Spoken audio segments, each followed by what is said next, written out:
Assalamualaikum warahmatullahi wabarakatuh. Sahabat DDN dari daerah untuk negeri dan para pemirsa sekalian, jumpa lagi dengan kami. Walau kadang berseberangan, ambillah sikap. Kesempatan ini kita akan bicara tentang masalah-masalah aktual yang saat ini sedang ada di seluruh media, ya, media elektronik. Ini semuanya membicarakan masalah ini, yaitu tentang wakil presiden kita Gibran, ya, Mas Gibran. Mas Gibran nanti akan kita bahas karena sampai dengan saat ini ternyata masih terjadi polemik. Jadi masalah-masalah yang dirasa oleh masyarakat, apa keberadaan wakil presiden kita ini adalah tidak sah atau melanggar hukum menurut pendapat sebagian masyarakat. Baik, sebelum itu marilah kita perhatikan video berikut ini. Pak Subhan, apa sih yang membuat ragu seorang Subhan Palal ini terhadap ijazah seorang wakil presiden Republik Indonesia, Gibran Rakabuming? Begini, Ibu, perangkatnya saya menggugat sebuah perbuatan. Perbuatan melawan hukum. Nah, itu perbuatannya yang saya gugat. Perbuatan melawan Perbuatannya hukum. yang saya anggap, yang saya nilai itu melawan hukum. Yang mana? Tentang pendaftaran tergugat satu ini menjadi calon wakil presiden. Nah, poinnya itu di pasal Undang-Undang tentang Pemilu. Itu mencatatkan bahwa calon presiden atau calon wakil presiden harus seperti ijazah lulus tamat pendidikan SMA, aliyah atau sekolah lain yang sederajat. Nah, Baik, sahabat DDN dari daerah untuk negeri dan para pemirsa sekalian, ada ibarat yang mengatakan tidak ada asap apabila tidak ada api. Ya, ada sesuatu yang terjadi, pasti ada penyebabnya. Jadi ada sebab, ada akibat. Tidak mungkin timbul akibat apabila tidak ada sebab. Nah, begitu. Oleh sebab itu kita berbicara tentang Mas Gibran, wakil presiden kita yang ganteng ini. Ya, marilah kita bicarakan. Mengapa ini perlu kita bicarakan? Sebab sejak awal munculnya nama Gibran menjadi calon wakil presiden, ini sudah menimbulkan polemik, sudah menimbulkan masalah. Nah, di mana masalah itu berawal dari umur yang belum memenuhi syarat.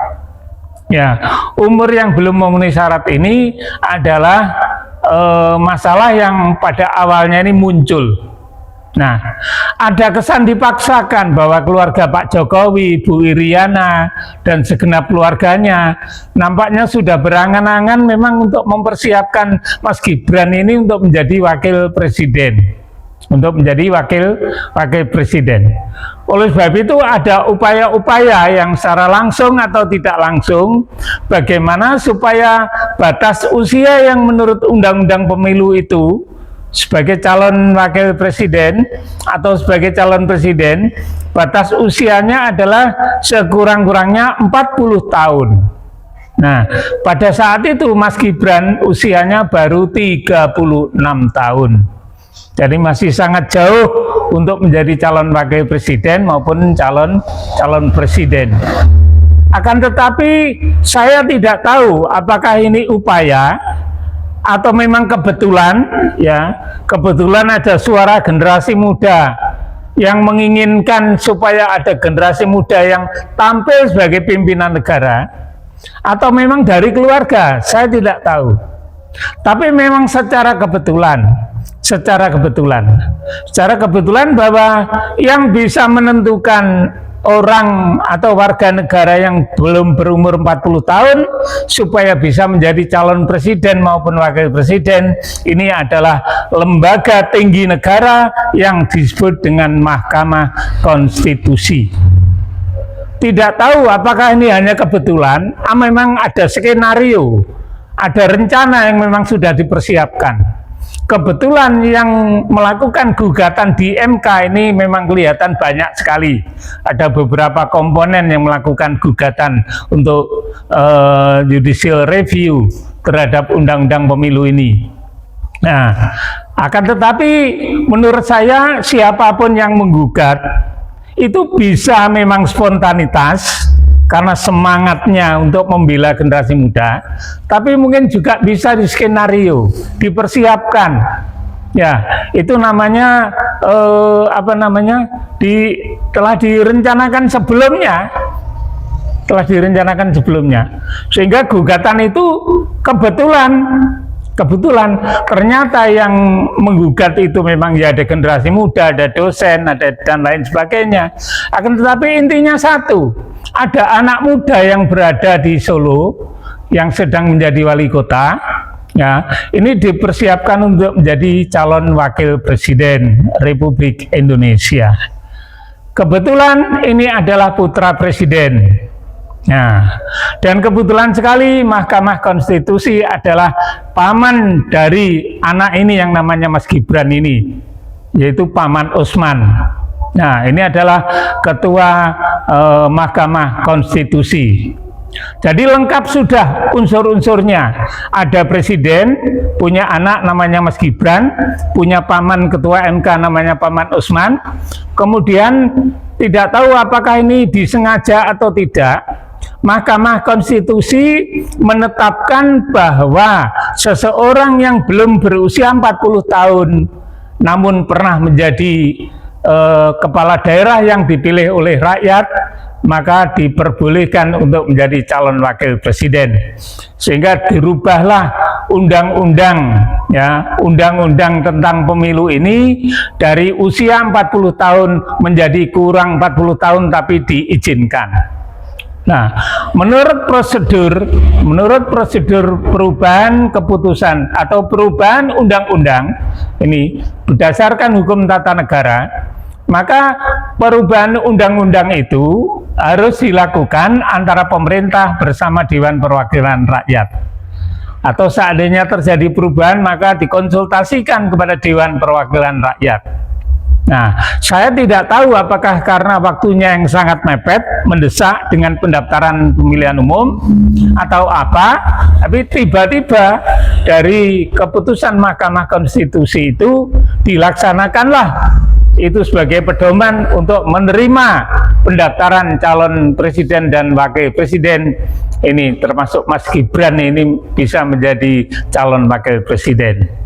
Nah, menurut undang-undang yang berlaku atau ketetapan MPR yang berlaku, ya, kalau tidak salah ketetapan MPR nomor 11 tahun 98, maka disebutkan bahwa negara ini harus bebas dari pejabat negara yang KKN. KKN artinya korupsi, kolusi, dan nepotisme. Korupsi sudah jelas, kolusi sudah jelas, kong kali kong. Nepotisme adalah hubungan kekerabatan atau hubungan keluarga antara pejabat negara dengan keputusan negara. Nah, ini pernah terjadi pada masa Orde Baru pada saat itu. Ya, saya pernah mendengar, saya pernah melihat, saya membaca bahwa saat itu seorang presiden membuat keputusan presiden. Keputusan presiden itu tentang bagaimana supaya seluruh cengkeh di Republik ini bisa dikendalikan oleh satu badan yang namanya BPPC, jadi Badan Pengendali masalah cengkeh.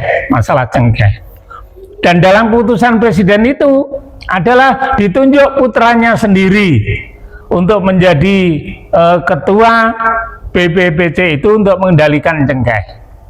Nah, ini berarti ada hubungan kekerabatan antara presiden dengan putranya, yang mana memberikan kebijakan yang berupa keputusan presiden itu memberikan kewenangan kepada putranya sendiri. Inilah yang oleh para reformis, termasuk salah satu yang menjadi tuntutan daripada reformis tahun 97 rame-rame, Ganyang Soeharto, mundurkan Soeharto, wah, dimakzulkan Soeharto dan lain sebagainya. Antara lain adalah nepotisme, ya, nepotisme. Nepotisme ini adalah hubungan kekerabatan. Nepotisme adalah kebijakan yang ditetapkan untuk memberikan fasilitas sesuatu kepada keluarganya. Nah, saya tidak tahu apakah Mas Gibran ini dari awal juga sudah cacat hukum. Ya, karena apa? Karena dia belum cukup umur, ditetapkan oleh pamannya sendiri, yang kebetulan Mas Gibran ini putra presiden, ya, ditetapkan untuk menjadi calon wakil presiden. Gara-gara umurnya belum boleh, akhirnya menjadi boleh. Dan sampai saat ini, setelah menjadi sejak awal itu menjadi masalah, sampai sekarang pun masih bermasalah. Ternyata di kemudian hari ada yang menemukan, tidak tahu apakah benar apa tidak, ternyata seorang wakil presiden kita tidak memiliki ijazah SMA, di mana SMA ini adalah pendidikan yang terendah yang memenuhi persyaratan untuk bisa menjadi wakil presiden maupun menjadi presiden. Syarat pendidikan adalah sekurang-kurangnya SMA atau sederajat, Nah, sehingga saat ini timbul masalah. Ya, ini masalah Pak Jokowi belum selesai urusan ijazah, yang konon menurut Roy Suryo betul persis yang dianalisa sebelumnya itu sama dengan persis yang diterima dengan dari KPU, ya, persis, ininya persis, fotokopi ijazahnya itu persis. Nah, kalau itu memang benar, wah, kita tidak tahu ini sudah apa ini. Kalau istilah wayangnya itu terjadi goro-goro gitu. Opo to tandane goro-goro, gunung jungkruk segoro asat, para widodara widodari, hapsara hapsari. Wah, artinya terjadi kehebohan yang sangat luar biasa. Ya, saya tidak tahu apakah nanti Pak Jokowi ini terbukti ijazahnya palsu, atau mungkin dipalsukan, atau mungkin menggunakan jasa orang lain. Kami tidak tahu, tapi yang jelas seandainya memang terbukti Pak Jokowi nanti menggunakan ijazah yang bukan semestinya menjadi haknya, ini akan menjadi masalah yang besar bagi kita, terjadi goro-goro. Nah, ini berarti apa yang saya pikirkan pada episode sebelumnya, bahwa korban keris empu gandring ini sampai 7 orang. Dan ini kebetulan Pak Jokowi ini adalah orang yang ke-7 jadi presiden Indonesia. Jadi mudah-mudahan nanti tidak menjadi korbannya keris empu gandring. Kembali kepada Mas Gibran, sampai hari ini menjadi polemik, menjadi permasalahan. Nah, kemudian lagi kita lihat di media yang ada ini saat ini, yang ada ini adalah Mas Gibran ini sering keliling kemana-mana. Wah, ini yang menarik, karena persis apa yang dilakukan oleh Pak Jokowi. Ngapunten Pak Jokowi, ya, yang dilakukan seperti itu. Dan kalau memang ini yang terjadi hanya untuk mencari citra, nah, kita akan tidak tahu apakah 2029 ini memang dipersiapkan untuk menjadi calon presiden. Berarti ini ada saingan Pak Prabowo. Bukan berarti kita ingin memisahkan Pak Prabowo dengan Mas Gibran. Ini adalah indikasi, ini adalah gejala, ini adalah bukti yang mungkin saja bisa terjadi. Ya, yang mungkin saja bisa terjadi. Nah, apa alasannya seperti itu? Nah, bukankah kita mengetahui bahwa Pak Jokowi berangkat dari PDI, jadi wali kota PDI, jadi gubernur PDI, jadi presiden PDI, putranya jadi wali kota PDI, dan kemudian menantunya jadi bupati, jadi gubernur, ini juga PDI, dan kemudian lepas dari PDI. Apakah mungkin tidak mungkin ini akan terulang kembali bahwa Mas Gibran yang katanya sekarang ini diminta untuk mendukung Prabowo Gibran 2 periode, ini akan berbalik bahwa yang dipersiapkan untuk menjadi presiden 2009 adalah Mas Gibran. Kalau ini yang terjadi, saya tidak tahu. Nah, saya tidak tahu apa nanti akibatnya terhadap kehidupan bangsa dan negara ini. Jadi oleh sebab itu, marilah kita bersama-sama untuk merenung dengan hati yang jernih. Ya, jangan sampai kita ini tertipu oleh hal-hal yang seolah-olah itu baik. Ya, berjabat tangan dengan setiap orang itu baik. Ke pasar-pasar itu baik. Ya, kita masuk kemanapun itu baik. Akan tetapi apabila kebaikannya itu hanya untuk berpikir ke belakang demi kekuasaan yang akan datang, maka kebaikannya itu adalah palsu. Nah, jadi oleh sebab itu para pemirsa sekalian, sahabat DDN dari daerah untuk negeri, marilah kita bongkar topeng-topeng yang ada saat ini, yang hanya dengan menggunakan kebaikan bangsa ini untuk kepentingan meraih kekuasaan yang akan datang, dan setelah berkuasa tidak membangun negara, tidak membangun bangsa, akan tetapi bahkan membangun istananya sendiri akan dibangun. Itu yang akan terjadi. Kalau itu yang terjadi, maka Indonesia di dalam kemunduran, bukan dalam kemajuan yang akan datang. Nah, baiklah para pemirsa sekalian, para sahabat DDN, mungkin demikian saja yang dapat saya sampaikan kesempatan ini. Meletup-letup, berapi-api, ini semata-mata untuk membangkitkan semangat kita, bahwa jangan sampai kita tertipu dengan orang-orang yang seolah-olah berbuat baik untuk kepentingan rakyat, untuk kepentingan masyarakat, tapi sebenarnya itu adalah untuk membangun citra, untuk kepentingan kekuasaan yang akan datang. Ya, naudzubillah min dalik.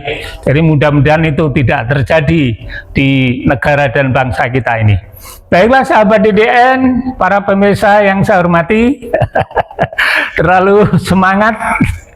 Ya, usia boleh tua, tapi semangat tetap harus menggema. Nah, inilah demi kemajuan bangsa dan negara Republik Indonesia. Kita berdoa bersama-sama. Mudah-mudahan apapun yang terjadi di negeri kita ini, bangsa kita selalu dalam lindungan Allah Subhanahu wa Ta'ala. Karena apapun yang terjadi, ini adalah kehendak Yang Maha Kuasa. Karena hakikatnya Yang Maha Kuasa itu adalah Al-Musabbib, sang pembuat sebab. Jadi apapun yang terjadi sekarang ini, penyebabnya adalah dari Allah Subhanahu wa Ta'ala. Dan kita diberikan pembelajaran atas kejadian-kejadian kemarin. Kemudian bagaimana langkah kita? Ini kita akan diuji oleh Allah Subhanahu wa Ta'ala. Jadi kita harus berhati-hati dalam menentukan masa depan 5 tahun yang akan datang. Kita jangan sampai dengan mudah terlena oleh nena bubuk dengan pemberian-pemberian sesuatu yang itu semua adalah mengakibatkan kehancuran kita 5 tahun yang akan datang. Baik, terima kasih. Ada kurang lebihnya mohon maaf. Ayo kita terus berlanjut. Ya, berikan dukungan subscribe, like, komen, dan jangan lupa bunyikan lonceng. Terima kasih atas perhatiannya. Wabillahi taufik wal hidayah. Wassalamualaikum warahmatullahi wabarakatuh.